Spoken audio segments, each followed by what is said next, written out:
je me demandais, dès qu'on m'a proposé de faire cette conférence, qu'est-ce qui pouvait nous unir, en fait, finalement? Qu'est-ce qui pouvait faire qu'un psychiatre puisse intéresser des architectes? Quelle était finalement notre interface commune? Parce que les architectes, forcément, composent avec les demandes, qu'elles soient individuelles ou sociales, c'est quand même important. La manière de construire des maisons, la manière de construire des institutions. Donc à chaque fois, bon, il y a quand même derrière les demandeurs toute une psychologie. D'autre part, bon, les architectes, quand même, vous êtes parmi ceux qui supportaient nos existences quotidiennes en créant des espaces et en les faisant évoluer avec les modes de pensée et de vie. Et de notre côté, nous autres, naturellement, on pourrait se demander ce que les psychiatres ont à faire avec l'espace. Hein, et puis même beaucoup de mes confrères se posent la question. Et pourtant, il y a quand même quelque chose d'assez surprenant, c'est que encore maintenant et depuis longtemps, nous sommes très souvent associés à des lieux. La psychiatrie, pour les gens, c'est l'asile ou le divan, grosso modo. Hein, c'est la folie ou le support du quotidien. Donc ça, c'est une première chose qui est assez surprenante, quand même, que la psychiatrie, qui est si évanescente, soit à ce point liée à des lieux. D'autre part, de plus en plus souvent, dans notre pratique psychiatrique, on est vraiment confronté à des gens qui présentent des déstabilisations spatiales, qui nous amènent par exemple parfois même à les hospitaliser contre leur gré, enfin donc à prononcer des assignations spatiales. Actuellement, vous le savez parce que c'est quand même dans la presse aussi, la psychiatrie est confrontée à tout ce qui est stress post-traumatique, qui sont vraiment des constructions spatiales aussi. Si les gens ne vont pas en Irak, si les gens ne vont pas en Afghanistan, si les gens n'ont pas vécu un séisme, un traumatisme individuel ou collectif, ils font pas de stress post-traumatique, quoi. Donc le trauma est vraiment souvent dans une déstabilisation de l'espace. Cette interface professionnelle, finalement, entre individu et environnement, qui fonde notre proximité, qui fait que finalement, qui fait qu'on a sans doute un langage commun. En tout cas, c'est cette interface qui va un peu guider mon propos. Elle va me permettre, alors je globalise mon propos un peu, elle va permettre d'abord d'identifier un langage qu'on va qualifier de langage spatial pour l'instant. D'autre part, de voir la manière dont il se constitue, quelles en sont finalement les particules élémentaires, les particules articulatoires.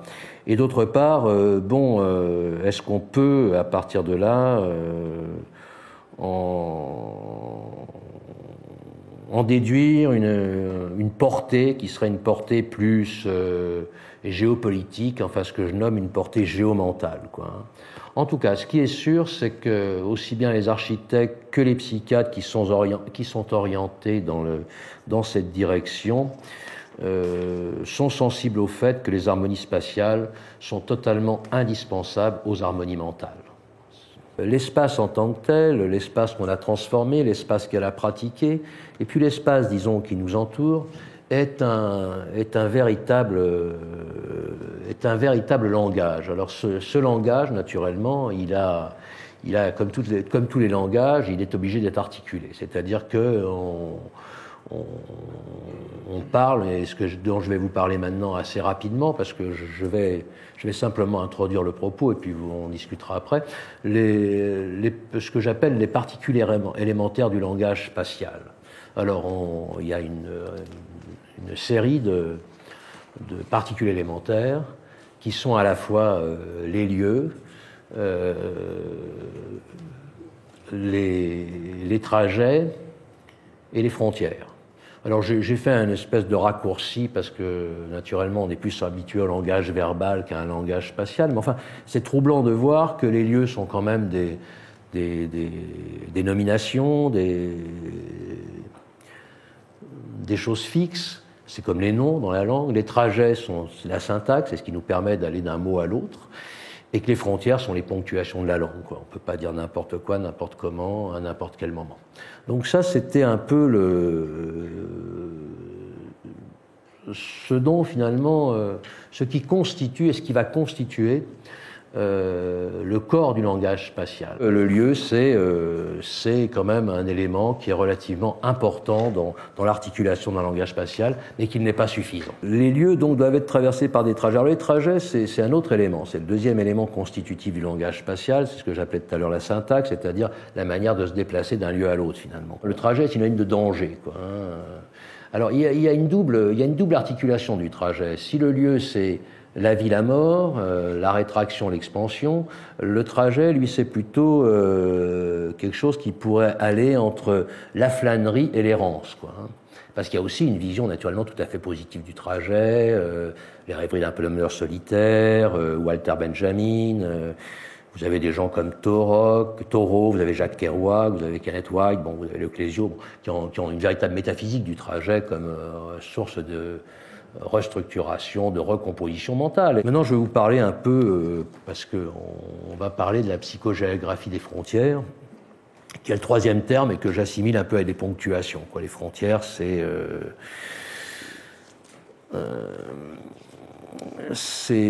pas simple d'en parler parce que c'est une limite, donc c'est pas quelque chose qui est forcément matérialisable. C'est quelque chose qui est d'une très grande ambiguïté actuellement, les frontières, puisqu'on ne cesse pas de dire que les frontières entre le privé et le public, via Internet, via tous les moyens de télécommunication, ne cessent de s'estomper, qu'on vit dans un monde sans frontières, que la frontière, notamment entre le réel et l'imaginaire, est très, très poreuse. Il y a quelque chose de contemporain là-dedans, parce que autant la mélancolie est la maladie du lieu, autant la manie, enfin l'accès maniaque, l'agitation est une maladie des trajets, enfin est une maladie qui compose avec les trajets, pas des trajets, mais autant ce qui est quand même les stars de la psychiatrie actuelle, c'est-à-dire les borderline, comme leur nom l'indique, composent avec la frontière, quoi. C'est-à-dire des frontières qui sont de plus en plus imprécises et qui sont alors des frontières qui peuvent aller, on le voit avec les modes, l'habillement, mais qui dans une perspective plus clinique, je dirais, ça donne aussi les tentatives de suicide, les automutilations, c'est-à-dire tout ce qui est entre l'individu et la société, une difficulté à se placer actuellement, et avec ce rappel perpétuel de l'état frontalier, qui peut être l'état frontalier, y compris entre la vie et la mort dans la tentative suicidaire, mais qui peut être aussi entre la réalité et la fiction, entre beaucoup de choses, quoi, un certain nombre de frontières qui sont assez floues. Nous sommes tout à fait fondés sur des espaces, que les espaces jouent sur nous de manière très claire à travers un certain nombre de paramètres que j'ai essayé de mettre en évidence, qui sont des paramètres à la fois qui tiennent au langage spatial dans son ensemble et au langage spatial tel qu'il est spécifié dans certains pays ou dans certaines contrées. Est-ce que la langue est préalable à l'espace ou est-ce que la langue s'est construite selon un schéma spatial? Alors à ce moment-là, on se retrouverait avec effectivement des lieux, des trajets et des frontières, mais qui seraient la matrice même de toute forme de langage, et y compris de langage verbal, quelle que soit sa sophistication au bout du compte. Je vous remercie beaucoup de m'avoir écouté. Je vous remercie aussi beaucoup, et j'en suis tout à fait ému, mon ami et maître, le docteur Despinois, qui a introduit à Marseille la psychothérapie institutionnelle, qui a été un des courants psychiatriques où on essayait d'utiliser l'espace à des fins thérapeutiques. Et c'est lui qui était le directeur du centre Édouard Toulouse à l'époque.